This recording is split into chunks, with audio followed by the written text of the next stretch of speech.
Assalamualaikum warahmatullahi wabarakatuh. Pada video kali ini kita akan membahas materi fiqih dengan subtema yang berjudul bersuci dari najis dan hadas. Masuk ke pembahasan berikutnya, yaitu kompetensi pembelajaran kita terkait subtema bersuci dari najis dan hadas. Kompetensi dasar adalah suatu kompetensi yang terdiri atas sikap, pengetahuan, dan keterampilan yang bersumber pada peserta didik yang ditekankan untuk menguasai dari subtema atau pembelajaran tersebut. Kompetensi pembelajaran dikembangkan dengan memperhatikan karakteristik peserta didik, kemampuan awal, serta ciri dari suatu mata pelajaran. Salah satunya ialah menerima pentingnya bersuci dari hadas dan najis sebagai salah satu syarat ibadah. Yang kedua, menjalankan perilaku bersih sebagai implementasi dan penerapan tentang tata cara bersuci.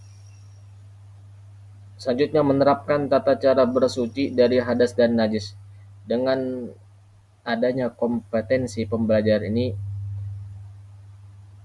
peserta didik dapat mampu menguasai dan mengamalkan dari subtema tersebut. Pembahasan berikutnya yakni mengenal hadas dan najis.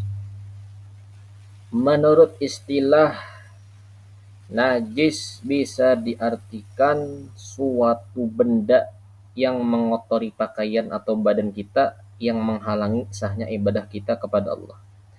Najis adalah kotoran yang wajib oleh seseorang yang terkena olehnya. Menurut ilmu fikih merupakan benda yang haram disentuh secara mutlak kecuali dalam keadaan darurat dan harus dibersihkan apabila terkena benda najis tersebut.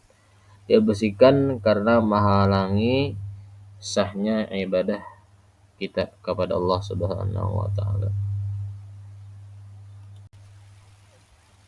Jenis-jenis najis. Yang pertama, najis mukhaffafah atau disebut najis ringan. Yang kedua, najis mutawassitah atau disebut najis sedang. Yang ketiga, najis mughallazah atau yang disebut dengan najis berat. Yang pertama ialah najis mukhaffafah.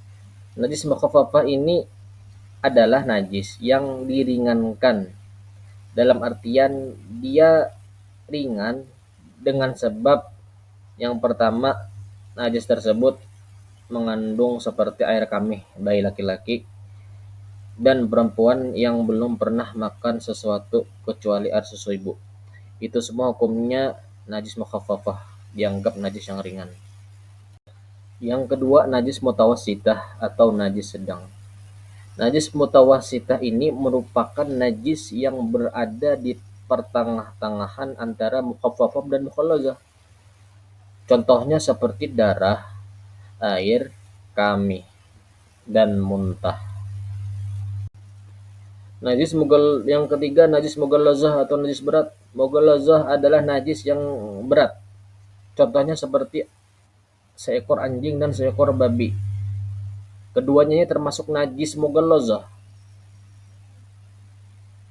Dibilangkan najis karena air liur kedua binatang tersebut atau air mani kedua tersebut itu dihukumkan najis berat. Baik si seekor anjingnya atau babinya kah? Baik dari persilangan dari hewan lainnya kah? Contoh misalnya si anjing kawin lawan kancil banak anjing atau banak seekor kancil, maka kancilnya dihukumkan najis mughallazah. Yang pertama, bagaimanakah cara kita mensucikan najis mukhaffafah?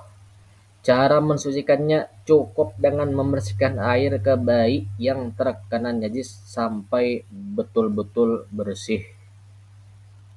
Yang kedua, bagaimana cara mensucikan najis mutawassitah?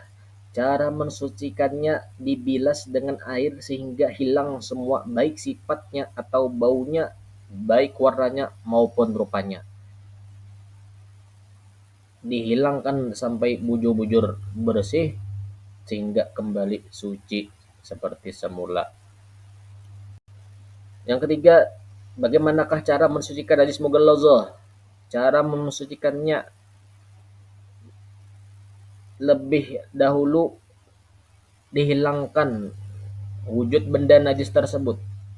Ibaratnya ada liur di kaki maupun di tangan. Hilangkan dulu, kemudian dibasuh atau dicuci dengan air bersih sebanyak 7 kali dan salah satunya dicampur dengan debu atau tanah. Dicampur dengan tanah. Sekian, terima kasih banyak. Mohon maaf jika ada kekeliruan dalam penyampaian maupun penjelasan atau yang kurang berkenan. Cukup sekian. Assalamualaikum warahmatullahi wabarakatuh.